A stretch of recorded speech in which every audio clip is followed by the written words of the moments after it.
تو عثمان کی وفات کے بعد کچھ لوگ مصر سے ایک بندہ مصر سے آیا اور مکہ میں وہ بندہ آیا تھا.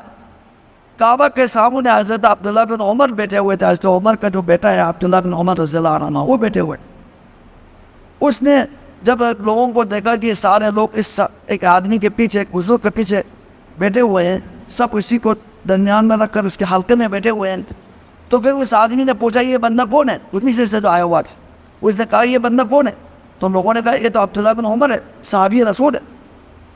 پھر وہ بندہ حضرت عبداللہ بن عمر کے پاس وہ آیا اور اس نے کچھ سوال کیا. حضرت عثمان کا خلاف بولنے والا تھا.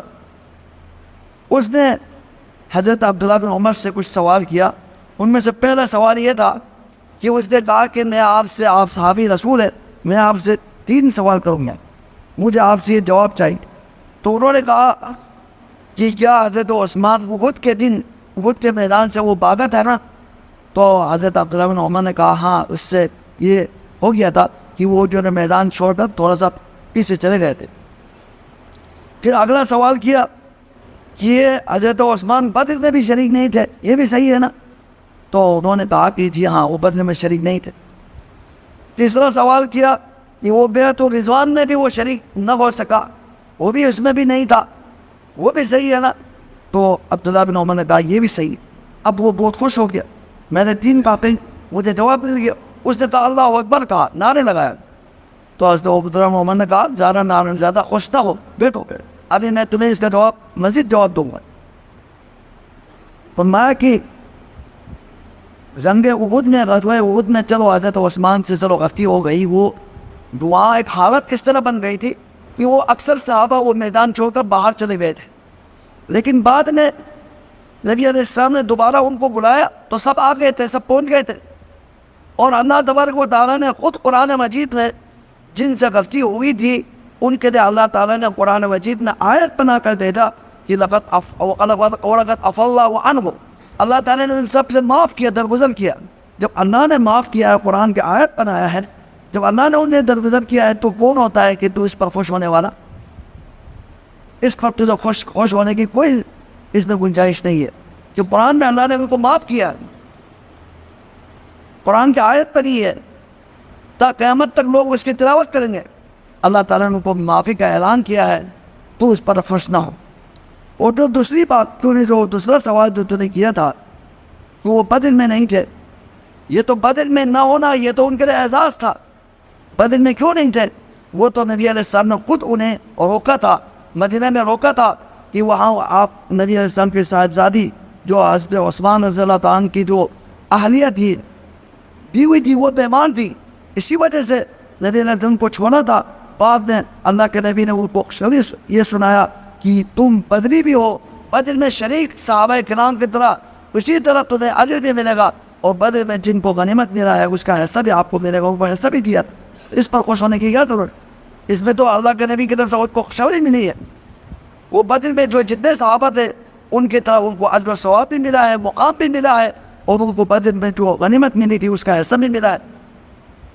اور تیسرا سوال جو تو نے کیا جو بیعت الرضوان میں وہ شریک نہیں تھے, فرمایا کہ بیعت الرضوان کا جو معاملہ ہے وہ یہ ہے کہ بیعت الرضوان جو واقع تو ہوا ہے وہ تو حضرت عثمان ہی کی وجہ سے. اگر مدینہ میں نبی علیہ السلام کا ہاں زیادہ عزت والا کوئی انسان حضرت عثمان کے علاوہ کوئی عزت والا انسان ہوتا تو اللہ کے نبی اسے بھیجتا, مدینہ کے وہ مکہ والوں کی طرف سفیر بنا کر اسے بھیجتا. کس کو بھیجا ہے؟ حضرت عثمان کو بھیجا ہے, سفیر بنا کر بھیجا. اور بعد میں جب انہوں نے اس کا قتل کی, جب افواہ اڑائی, تو اس موقع پر نبی علیہ السلام نے بیعت کی تھی.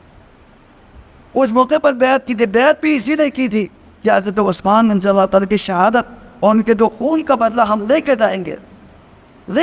وہ بھی تو اصل چیز تو حضرت عثمان خود ہے,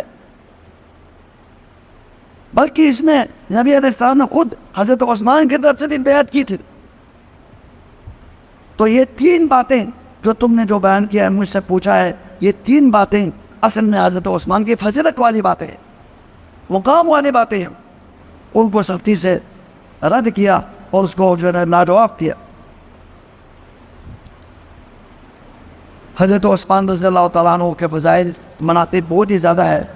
ہمیں چاہیے کہ ان بزرگوں کے خلفائے راشدین کے فضائل کو جان لیں اور جو ان کا جو عمل ہے, جو ان کا جو اندر جو جذبہ تھا, اسلام کے لیے جو جذبہ تھا, وہ سب کچھ اسلام کے لیے, نبی علیہ السلام کے جو دعوت کو پھیلانے کے لیے وہ خرچ کرنے والے تھے. وہ اگرچہ تاجر تھے لیکن ان کا تجارت کا جو فائدہ جو ہوتا تھا وہ اللہ تعالیٰ کے راستے میں خرچ کرتے تھے. اسی لیے اللہ سبحانہ و تعالیٰ نے ان کے نام کو ابھی تک زندہ رکھا, اور تمام مسلمان جو دل میں جن کا ایمان ہو ان سے محبت کرتے ہیں, ان سے محبت کرتے ہیں. تو ہمیں بھی چاہیے کہ ہم ان خلفائے راشدین کی جو نا ان کے ساتھ محبت کریں, ان کے فضائل کو جان لیں, اور جو ان کے جو اعمال تھے تو انہوں نے اپنے جان کی پرواہ بھی نہیں کیا, اور اسی طرح اپنے مال و دولت سب کچھ اللہ تعالیٰ کے راستے میں خرچ کیا. اسی وجہ سے اللہ سبحانہ و تعالیٰ نے انہیں شہادت بھی نصیب فرمائی, مقام بھی دیا. تو اس طرح کے جو اعمال ہیں ہمیں چاہیے کہ ہم ان کی اقتداء کریں, ان کی جو ہے نا نقش قدم پہ چلیں اور ان سے محبت رکھیں. اللہ سبحانہ و تعالیٰ ہم سب کو ان تمام خلفائے راشدین سے محبت کرنے کی اللہ تبارک و تعالیٰ ہم سب کو توفیق عطا فرمائے, اور اللہ سبحانہ و تعالیٰ ان سے محبت کرتے ہوئے اپنے ذات راہ بنانے کی اللہ تعالیٰ ہم سب کو توفیق